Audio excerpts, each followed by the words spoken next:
बंधुओं, गोपी गीत भगवान कृष्ण के प्रति गोपियों के अटूट और निस्वार्थ प्रेम को दर्शाता है, जो भक्ति मार्ग में प्रेम और समर्पण की शक्ति का एक उदाहरण है। गोपी गीत के पाठ से श्री कृष्ण जी के चरणों में प्रेम की प्राप्ति होती है और जीवन में साक्षात युगल सरकार की अनुभूति होती है। गोपी गीत के माध्यम से भक्त और परमात्मा के बीच के शाश्वत बंधन की याद दिलाई जाती है, जो समय और स्थान की सीमाओं से भी परे है और अंततः हमें दिव्य आनंद की ओर ले जाता है। गोपी गीत जीवात्मा द्वारा परमात्मा में विलीन होने की कहानी है, जो आत्मज्ञान और समर्पण के महत्व को दर्शाता है। गोपी गीत ईश्वरीय प्रेम के सर्वोच्च स्वरूप का जश्न मनाता है, निस्वार्थ, बिना शर्त और अटूट, जैसा कि गोपियों की कृष्ण के प्रति शाश्वत भक्ति से स्पष्ट होता है। आइए हम भी श्रवण करते हैं गोपी गीत को। गोप्यः ऊचुः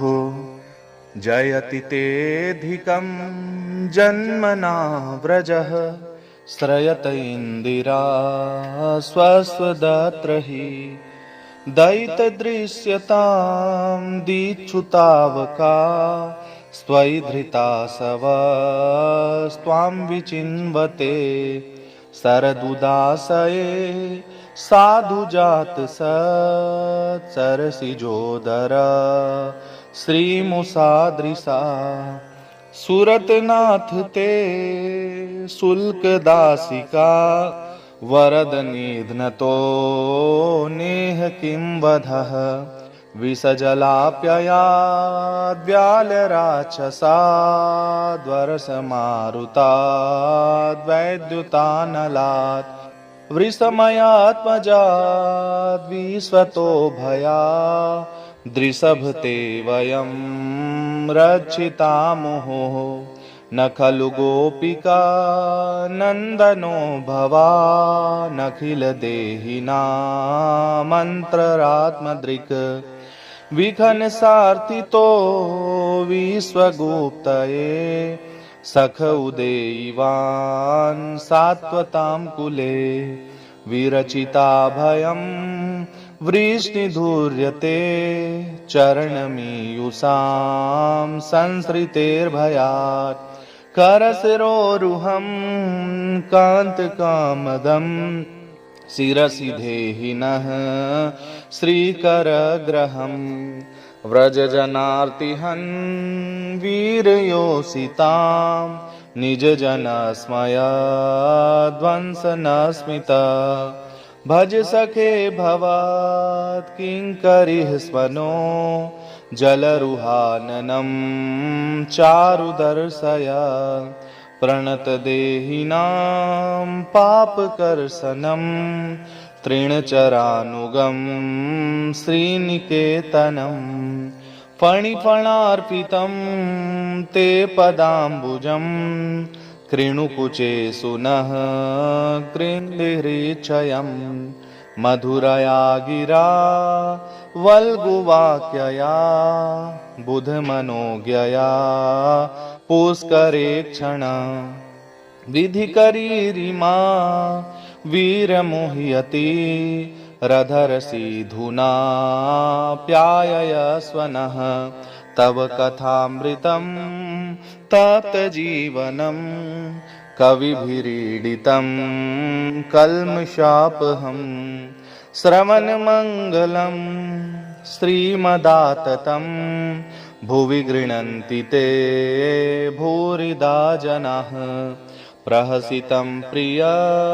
प्रेमवीक्षणं विहरणं च ते ध्यानमङ्गलम् रहसि संविदो या हृदे स्पृशः कुहकनो मनः क्षोभयन्त हि चलसि यद्व्रजाच्चारयन् पशून् नलिनसुन्दरं नाथ ते पदं शीलतृणाङ्कुरः सीदतीति नः कलिलतां मनः कान्त गच्छति दिन परीक्षये नीलकुंतले वनरुहाननं बिभ्रदावृतं घनरजस्वलं दर्शयन् मुहुर्मनसि नः स्मरं वीरयच्छसि प्रणतकामदं पद्मजार्चितं धरणिमण्डनं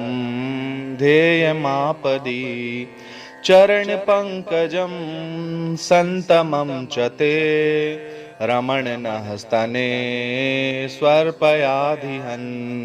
सुरतवर्धनं शोकनाशनं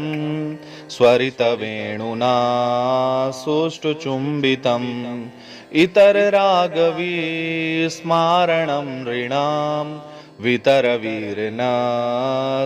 धरामृतम् अटति यद्भवानन्हिकाननं त्रुटिर्युगायते त्वां पश्यतां कुटिलकुन्तलं श्रीमुखं च ते जडौदीक्षतां पद्मकृदृशां पतिसुतान्वयार्भ्रातृबान्धवा नतिविलङ्घ्यतेऽन्त्यच्युतागता गतिविदस्तवोद्गीतमोहिताः कितवयोषितः कस्त्यजेन्निशि रहसि संविदं हृच्छयोदयं प्रहसिताननं प्रेमवीक्षणं बृहदुरः श्रियो वीक्ष्य धाम ते मुहुर्ति स्पृहा मुह्यते मनः व्रजवनौकसां व्यक्तिरङ्गते वृजिनहन्त्रलं विश्वमङ्गलम् त्यजमनाक च न स्पृहात्मनां स्वजनहृद्रुजां यन्निषूदनं स्वजनहृद्रुजां यन्निषूदनं स्वजनहृद्रुजां यन्निषूदनम् यत्ते सुजातचरणां बुरुहं स्तनेषु भीताः शनैः प्रियदधिमहि कर्कशेषु तेनाटवीमटसि तद्व्यथते न किंस्वित् कूर्पादिभिभ्रमति धीर्वदायुषां नः। इति श्रीमद्भागवत महापुराणे पारमहंस्यां संहितायां दशमस्कन्धे पूर्वार्धे रासक्रीडायां गोपीगीतं नामैकत्रिंशोऽध्यायः।